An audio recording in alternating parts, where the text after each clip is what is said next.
one of the big messages we want to get out is that in countries that are able to control this virus, and this virus is controllable, it takes a lot of hard work, there are ways that people can remain, to find ways to be social again while still being physically distant from one another.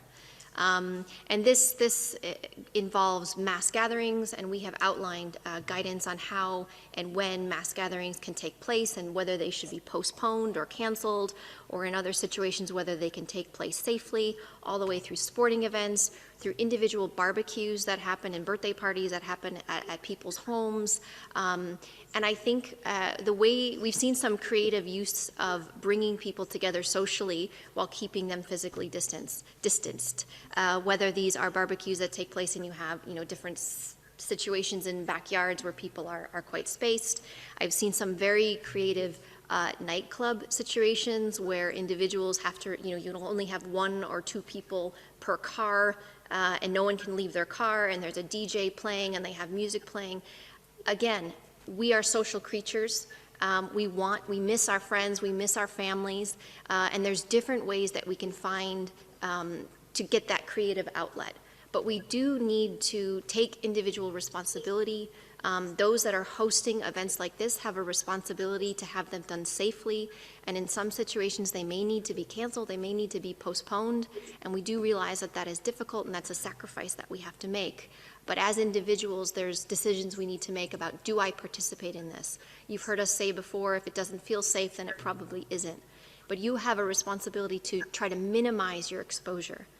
And in many countries where they are controlling transmission, social events can start to take place safely. So this has to do with limiting numbers, it has to do with keeping people separated, and making sure that when you do bring people together in a physical space that they stay at least 1 meter apart.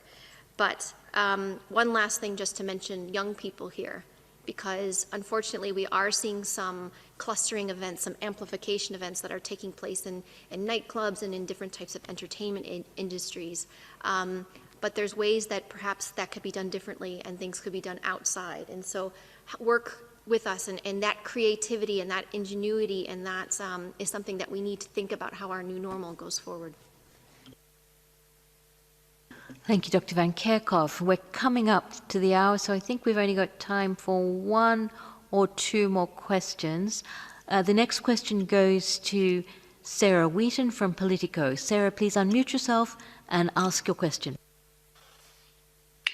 Yes, thank you. A question about COVAX. The Commission announcement, the European Commission announcement that you referred to today, they've said they're still working out whether, well, they won't answer questions basically about whether they'll actually be procuring vaccines through COVAX, although they have said that they will join the effort. So does it make a difference for the success of COVAX if the European Commission and European countries actually participate or actually procure through you? Thank you very much. This is once for Dr. Aylward. Thank you, Sarah, and some you may want to add to this. There's different ways in participating, joining forces with, and working with the COVAX facility. Remember, the goal here is to make sure that all countries get some vaccine at the same time. We roll it out together rather than some countries get all of the vaccine, because the goal is to reduce the risk of severe disease globally as rapidly as possible. And so we know who's at highest risk of severe disease. Those proportions are different a little bit around the world, of course. We know the people who care for those people who need to be protected as well. So the goal is to roll it out in a coordinated way. Now, everybody who has bought options on vaccines or vaccines around the world are going to affect the speed with which products get rolled out to countries around the world. So the goal in joining forces between COVAX and the EU, there's many different ways that can look. I'm surprised they're not answering their phones because it's a great story. Their commitment is to make sure that we can work together to reduce the risk around the world as rapidly as possible. Key to saving lives, key to taking severe disease down, key to taking pressure out the healthcare systems, and ultimately to getting our societies and our economies open again.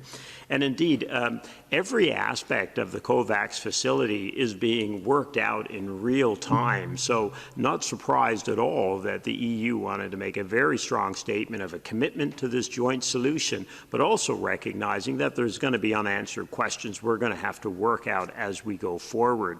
As you've seen over the last couple of weeks, we've had to introduce new design elements to the COVAX facility. That meant more countries could participate, that it's stronger, it's better, and we'll continue to do so as we go forward. So procuring through the same mechanism, that might be ideal, but that's not necessary to be able to work together and achieve the goals of the facility. So the big thing now is how we work together. Thank you, Dr. Aylward. Oh, Dr. Kelly would like to add something. And the DG.